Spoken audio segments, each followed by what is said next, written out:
Straw Hut Media. I had a hair in my eye on the way here and I had to pull over and do eye surgery.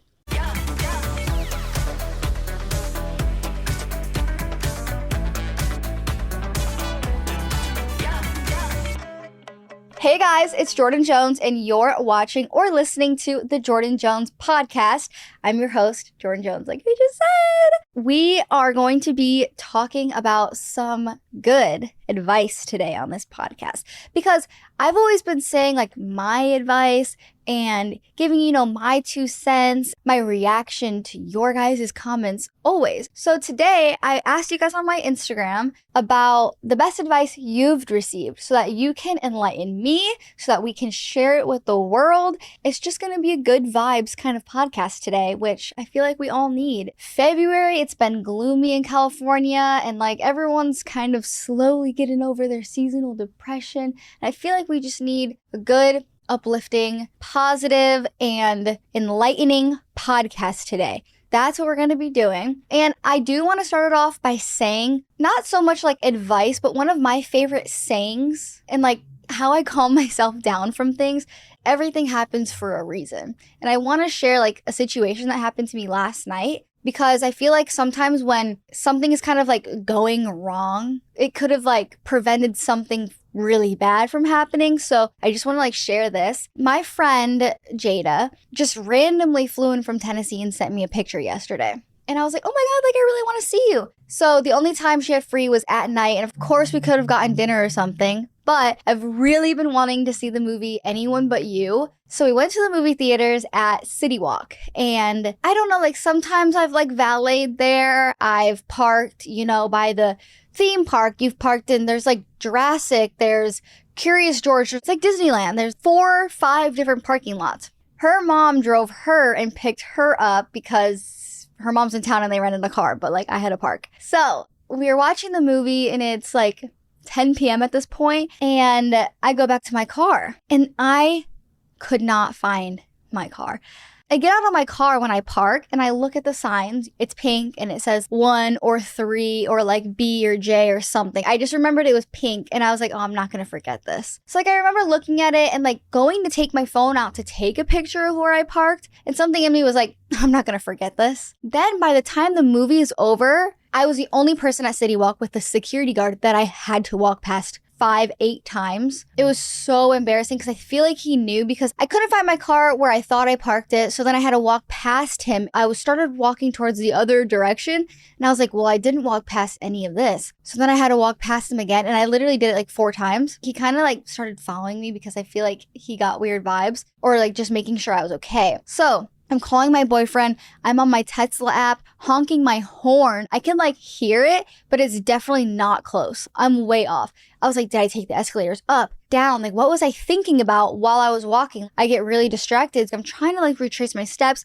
And at this point, I'm upset, about to cry just because I'm tired. I'm scared. There's no one here. I can kind of hear my car. My friend already left. Her phone was at 1%. I was just freaking out. I went through 3 levels, found my car at the bottom level, whatever. And then as I was going back to my car, I had this moment of everything happens for a reason. So I got out of my funk. What if I left right when she left and I got in a head-on collision and I was in the hospital? God trying to make my evening go the way it did to save me from something. And so, of course, that's probably totally unrealistic, but I always tell myself everything happens for a reason. So that's my little favorite saying to get me through stressful situations. I feel like moms do that to you. Maybe if you didn't do that, they they kind of scare you, and it works for me. So that's how I wanted to start this episode off, by saying a crazy story that happened to me last night. Having my moment of okay, everything happens for a reason. Right, Matcha? Come here. Say hi. Good girl. All right, let's get into your guys. Okay, my manager gets mad at me when I say guyses, and that it just made me stop myself. Everyone says guyses. I think in the movie last night they said it, and I was like, I gotta tell my manager that they said it in the movie, the writers. Anyways, Matcha and I are going to listen to your guys' advice. Let's get into it. First one, To be early is to be on time. To be on time is to be late. I agree with this. I would say, like, with my friends, I need to be better at thinking like this. I am so the person that's like, I'm 5 minutes away and I'm not even in my car yet. Like, I need to get better with, like, the friends thing. But growing up, my mom was so on me about this exact thing. I had auditions. I would have dance class. She always prepared me to be first inside, first there, first whatever. And it really, really helped me and made me, I think, more professional. And at such a young age, that was really important for what I was doing with my life. And with school, you know, people kind of like cut it close and all of that. But when it comes to work, people have this mindset 100% of the time. And if you don't, you should try it out. Like I said, it just made me more professional. If you're dancing and you're at a competition, they put you into groups. So you kind of have more space and the teacher can see everyone or the choreographer can see everyone. So there would be like 15 people per group. If they say like, group 1, come on out, people usually like walk there and like takes a couple seconds, then they get to their position. My mom and my dance teachers always taught me if they say, group 1, you run out, you put yourself, you know, in the front, or if you don't want to be in the front, you still run out. Be there, be present. It just shows that you are professional, basically, is really what I'm getting at. And with auditions and everything, I would be there early. I would be able to stretch. I would be able to calm myself down and go to the bathroom and all of this stuff. It's so much better than rushing. I definitely agree that like being on time is like on time. I don't necessarily think that that part's like, oh, you're late, but you know, you're cutting it close to being late. And it's always better to be early. Just show up early. You have time to, like I said, use the restroom and touch up. And I don't know, it just like shows that you care and that you love what you're doing and you want to like be your best. And it has always helped me. It's never been negative.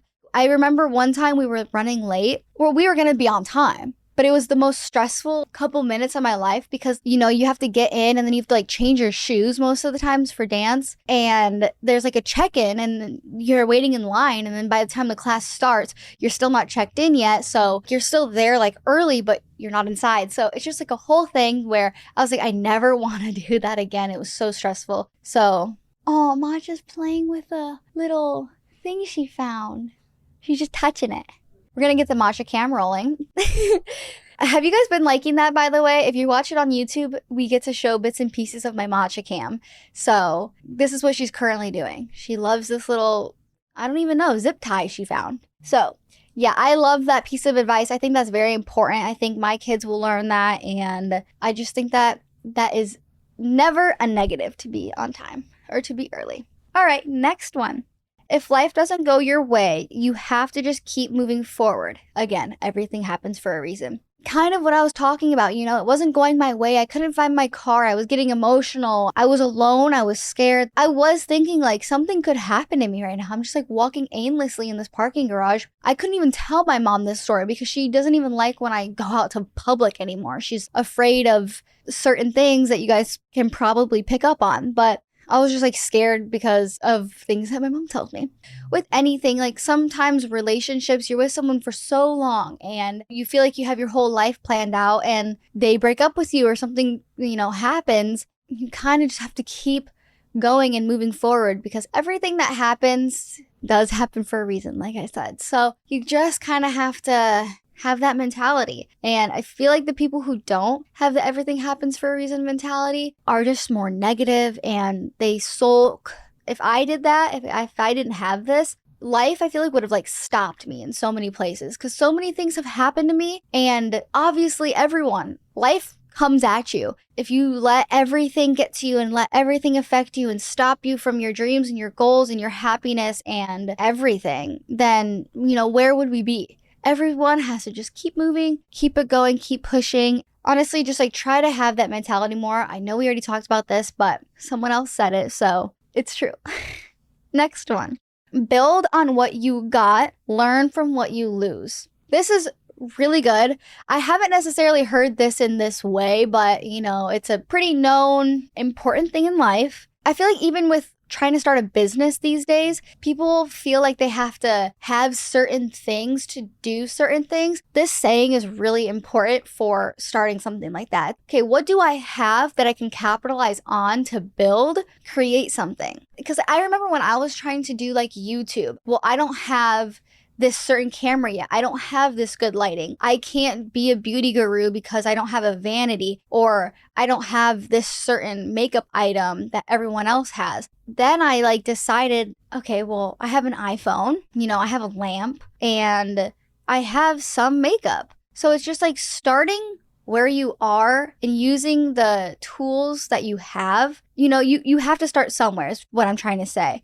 And if I didn't do that, I wouldn't have slowly gained followers, which led to income, which led to investing. It happens like that. Of course, some people come from things and come from money and come from inheritance, and things could be handed to them. And of course, some things have been handed to me, and I've had to work super hard for other things in my life. That could be the case for a lot of people. But if you're passionate in something, how I started, I lived in Michigan and I wanted to be a professional dancer. I had to start with my nearby dance studio, and then I had to go to the conventions, and then I had to come out to LA. And if I didn't do any of that, then I wouldn't be where I am. So always use the tools that you have and don't make excuses. Oh, I can't start that business because I don't have that computer or I don't have that knowledge. Try to Google things, try to talk to different people, and I promise, if you really try, things will happen for you. You just got to put time, effort, the money that you make, you can invest with your company. And of course, some things will be trial and error for everyone in life, but that is just my advice on starting out. And I just remember I would make so much excuses, and I still do to this day, because I've always wanted to start a clothing line. Okay, Jordyn, you live in Los Angeles. There's a print and go right downstairs from me. I'm just oh, I don't have this, this, and that. It's been years of me saying this. I am not really one to talk, but with other things in my life, I've had to build from what I got and learn from what you lose. Because there's been so many times where I've done something and it's been a complete fail. Of course, I've learned from that, and I've retried and got myself back up and restarted. So, good advice, you guys.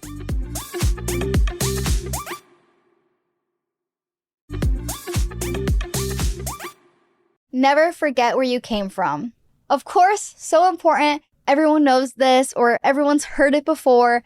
It is so important. I'm so thankful that I still have my farm in Michigan and my family lives there. Oh my gosh, my little brother, he would never let me become LA or Hollywood on him. Of course, I have my moments and I can get glammed up and I can be busy working a whole month or doing something crazy where someone would be oh wow, so LA of her. But it's I can still go back to Michigan and get muddy and not care about what people think of me. And my family is so close to me, and they will call me out on so much. There was a time where I was acting like I was too cool. And let me tell you, I got it. They let me know. And I had a reality check, and I'm just so thankful that I don't think I've ever forgotten where I come from. I literally have my zip code on me. I love home. I love my family. And I love that I live in LA and can do what I do. But I just love that I have still that place to go escape to. And I think that if it wasn't for that, I would be a totally different person. I've been in LA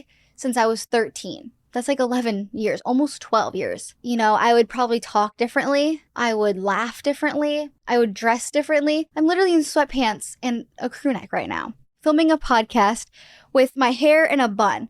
I'm not in full glam. I don't have a hair and makeup artist coming to my apartment every day. And of course, there's always a time that I have done that, where I have a red carpet or something. But I just feel if I didn't have my safe little bubble, my wholesome family bubble in Michigan, I would totally think I'm just better than everyone else. And I'm not saying everyone out here in LA is like that, but with how my life has kind of been in front of the cameras and people looking at me and people praising me and being my fan and asking for pictures, it's supposed to get to my head. I'm supposed to be different, and the people close to me don't think that I'm social media or I'm famous. I have a totally normal boyfriend who doesn't do social media at all, goes to college, people like me who have been on social media forever, they date someone in social media and they make content together all the time. I just like love my circle.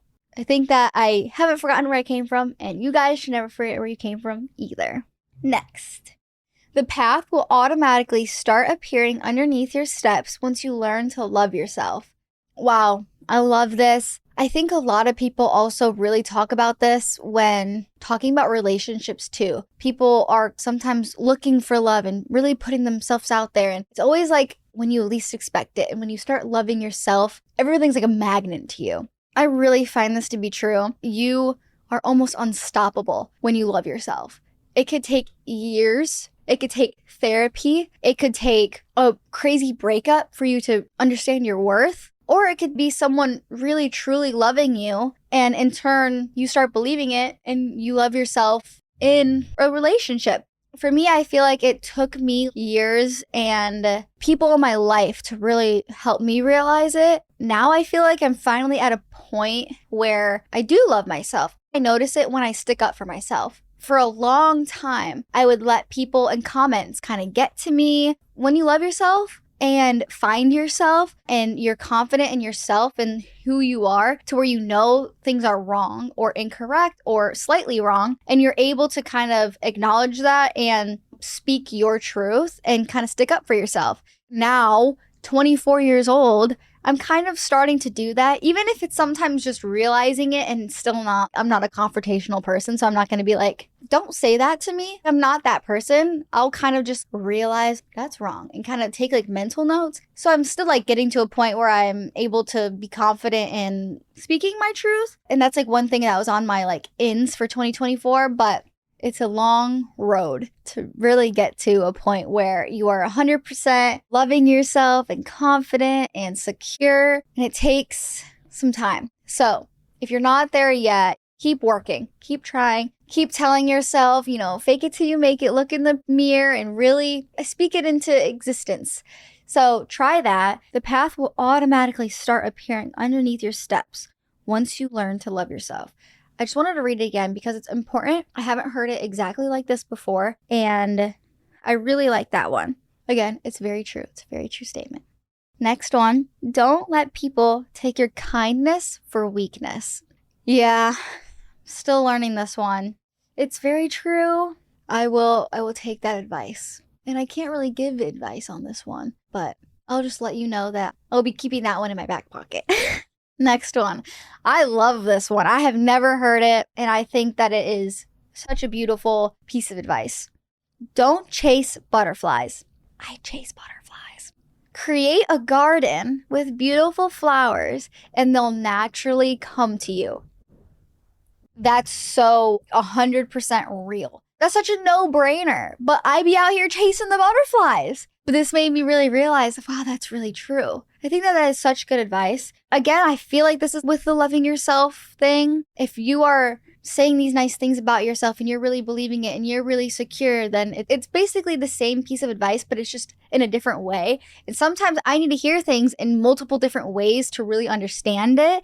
So that's why I left this one in here, because if you're anything like me, you gotta be told something 10 times to really listen. And also like different ways. People will tell me something. Can you say it in like the way I'll understand it? Can you put it in like dance terms? Can you put it in Pilates terms? I literally have a hair on my nose. Last one. Macha's gonna be so sad to leave today. Be kind to your parents. It's their first time living too. I love this one. I've kind of talked about the whole parents thing and how, some of my friends will ignore their calls or talk back to them. And of course, everyone kind of goes through that phase. You get older, you get wiser, you become more of a family person. Yeah, I just think that a lot of people regret those years where they were misbehaving and they were reckless and they were mean and they were snapping back. Of course, like I had that too. I was mean. I was a 12-year-old girl. I just didn't care and I didn't listen to them asking me to do certain things. And now it's just like, dang, like I have a lot of regret. And I feel like a lot of people have that. And a lot of people have different relationships with their parents or, don't have any at all. But if you do and you catch yourself kind of just being sassy, being mean. Try to remember this quote. And obviously I've said this before, but not a lot of people get calls from their parents, and they've lost a loved one, or they don't speak to them, or they're in jail, or they're just like not in your life. If you still get those calls, you are lucky and you are blessed, and take them and be nice and respect them, especially if like you regret some of like your times in your childhood. There's still time to make it up to them and hang out and spend time and be nice and call, reach out. Just try to keep that in mind and keep everything else that we talked about today in mind. It was a little bit of, me and you guys. So I feel like it was a team effort today.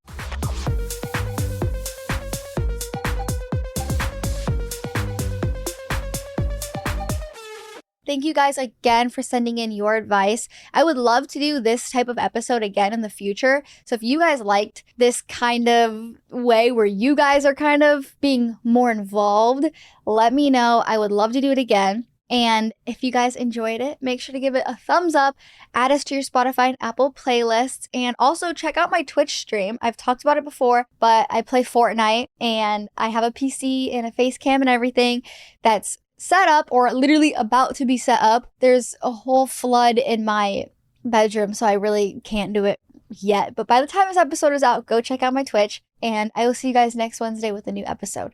Bye! You've been listening to the Jordyn Jones Podcast. Jordyn's passion is to inspire, relate, and give you that much-needed 1-hour escape from life's everyday struggles. Your family, and we're so glad you're here. Make sure to like, rate, review, and subscribe. We'll be back soon. But in the meantime, find us on YouTube, TikTok, and Instagram at Jordyn Jones. Jordyn. This production is brought to you by Straw Hut Media, hosted by Jordyn Jones, produced by Ryan Tillotson, edited by Daniel Ferreira. Additional production help by Carolyn Mendoza, Ali Ahmed, and Samir Gonchi. Keep shining bright like the diamond you are, and see you next time on the Jordyn Jones Podcast.